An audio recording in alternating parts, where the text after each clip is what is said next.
রাঙামাটিতে ৩১ দফা বাস্তবায়নে ছাত্রদলের মতবিনিময়।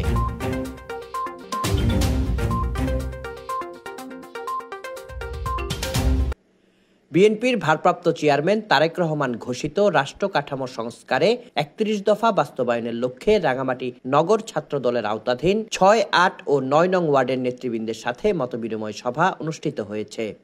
বৃহস্পতিবার রাতে কলেজ গেটের মোটেল জর্জে আয়োজিত অনুষ্ঠানে প্রধান অতিথি ছিলেন জেলা ছাত্রদলের সভাপতি ও কেন্দ্রীয় ছাত্রদলের সাবেক সহ সাংগঠনিক সম্পাদক ফারুক আহমেদ সাব্বির।